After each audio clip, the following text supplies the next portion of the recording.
Donald Trump's business story is one of ambition, controversy, and a relentless pursuit of the spotlight. By 1991, he was among America's most famous businessmen. Trump's rise was fueled by high-profile real estate deals, bold media statements, and an ability to turn every triumph and setback into news. His journey from New York's outer boroughs to the heart of Manhattan's skyline became a symbol of both opportunity and excess. The 1991 documentary Trump, What's the Deal?, captured Trump at a pivotal crossroads. As his empire expanded, so did scrutiny of his methods and fortunes. The film investigates how Trump's public persona was built on complex financial structures, aggressive negotiation, and an unyielding desire for recognition. It also reveals the challenges that accompanied his rapid ascent. This essay dissects Donald Trump's business career up to 1991. It examines his early influences, key real estate deals, and the controversies that defined his image. It also explores the financial challenges and legal battles that shaped public perception of Trump during this era. Understanding Trump's journey before 1991 is crucial to grasping his later impact on business, media, and politics. The following sections provide a clear, fact-based account of those foundational years. Donald John Trump was born on June 14, 1946 in Queens, New York City. His father, Fred Trump, was a successful real estate developer specializing in middle-income housing. Fred's disciplined approach to business deeply influenced young Donald. From an early age, Trump was exposed to the mechanics of property management and negotiation. Trump attended the New York Military Academy, where he developed a reputation for discipline and competitiveness. He later studied at Fordham University before transferring to the Wharton School at the University of Pennsylvania. Wharton's real estate program was well regarded, and Trump later described his education there as formative for his business thinking. After graduating, in 1968, Trump joined his father's company, Elizabeth Trump & Son. By the early 1970s, he was eager to leave his mark. Trump's energy and willingness to take risks contrasted with his father's more conservative style. He convinced Fred to pursue projects in Manhattan, where the stakes and rewards were much higher. The Trump family legacy gave Donald a foundation, but his ambitions quickly outgrew the outer boroughs. His early life set the tone for a career defined by both inheritance and innovation. In the early 1970s, Donald Trump took a pivotal role in the family business, which soon became Trump Management. The company owned and operated thousands of apartments in Brooklyn, Queens, and Staten Island. Trump's first major challenge came in 1973, when the United States Department of Justice sued Trump Management for alleged racial discrimination in housing practices.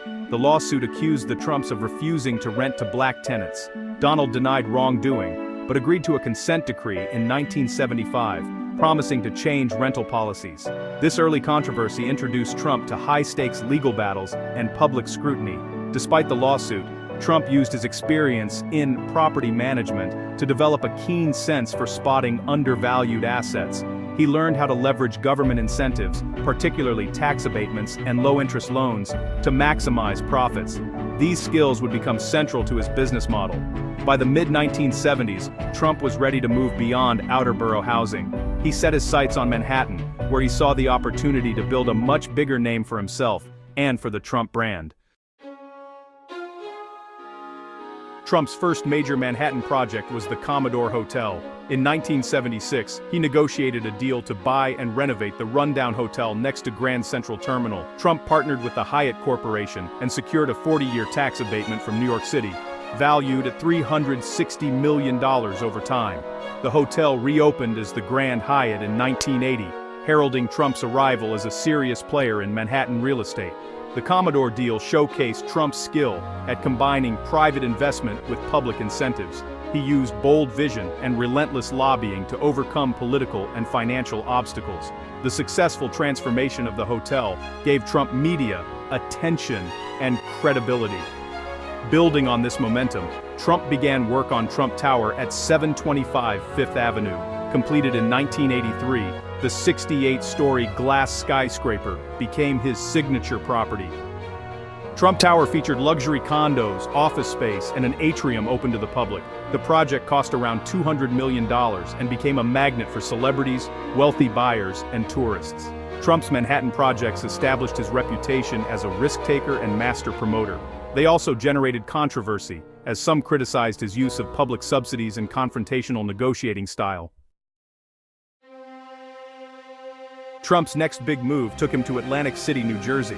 In the 1980s, he entered the casino business, which, was a sector filled with both promise and peril. His first major property, the Trump Plaza Hotel and Casino, opened in 1984 at a cost of $210 million. Trump followed that with Trump's Castle in 1985, and then, the ambitious Trump Taj Mahal in 1990. The Taj Mahal, billed as the world's largest casino, cost nearly $1 billion, much of it financed through junk bonds at high interest rates. By 1990, Trump's Atlantic City empire had grown to 3 casinos, making him the city's largest employer and a dominant figure in the gaming industry. However, the casino projects left Trump heavily leveraged. By 1991, his Atlantic City holdings were under financial strain, burdened by debt and falling revenues. The casino gamble highlighted both Trump's appetite for risk and, honestly, the vulnerabilities of his business strategy. Donald Trump's business strategy relied on partnerships, aggressive use of leverage, and constant media exposure. He often used other people's money to finance projects, minimizing his own risk while maximizing potential reward. Trump preferred to negotiate with banks, contractors, and city officials from a position of perceived strength, even if the underlying finances were fragile. Publicity was central to Trump's approach. He cultivated relationships with journalists and used the media to shape his image as a winner. Trump's name became synonymous with luxury, even when his projects faced delays or cost overruns. This branding power allowed him to command premium prices for condos and hotel rooms. Trump was also known for his willingness to walk away from deals that did not meet his terms. He used bankruptcy laws strategically, threatening to default in order to force better terms from lenders. This aggressive tactic sometimes worked, but damaged his reputation with some in the financial community. His high-stakes style brought both acclaim and criticism. Supporters admired his boldness, while detractors questioned the sustainability and ethics of his approach. Legal battles were a recurring feature of Trump's business life in the 1970s and 1980s. Beyond the early housing discrimination case, Trump faced lawsuits from contractors, tenants, and business partners. Accusations ranged from unpaid bills to breach of contract and anti-competitive practices. In the case of Trump Tower, some contractors alleged that they were underpaid or not paid at all. Trump frequently settled disputes out of court, often for less than the original claims. These legal tactics saved money but fueled stories of hard-nosed and sometimes ruthless negotiation. Trump also sparred with city officials over tax breaks and zoning laws. He sued to block competing developments and often clashed with local activists. His use of undocumented Polish workers during the demolition phase of Trump Tower led to another high-profile lawsuit, which was settled after years of litigation. These controversies did not prevent Trump from moving forward with new projects. In fact, the publicity surrounding his legal battles often enhanced his image as a fighter. The late 1980s brought mounting financial trouble for Trump. His over-leveraged casino and real estate empire faced the dual pressures of a slowing economy and rising debt payments. By 1990, Trump owed billions to more than 70 banks. His personal fortune, once estimated at $1.7 billion, was threatened by possible bankruptcy. Trump avoided personal bankruptcy, but several of his companies filed for Chapter 11 reorganization. In 1991, the Trump Taj Mahal declared bankruptcy, forcing Trump to cede half ownership to bondholders and sell assets to cover debts. Despite these setbacks, he remained in the public eye, giving interviews and projecting confidence. The media played a significant role in shaping Trump's image during this period.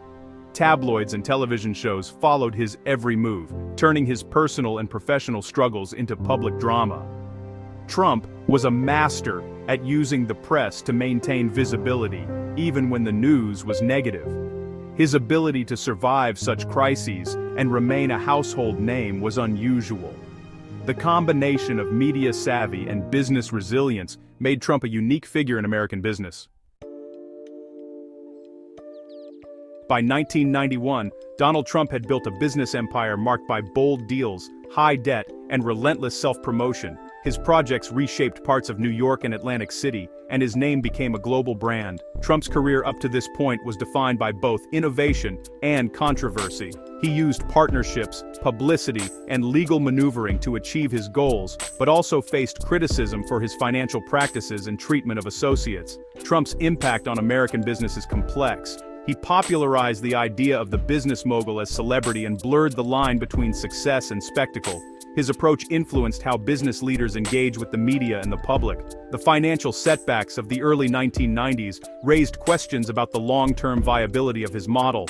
As the 1991 documentary asked, was Donald Trump a visionary businessman, a master of self-promotion, or something else entirely? His legacy remains a subject of debate, inviting reflection on the boundaries between business, media, and public life.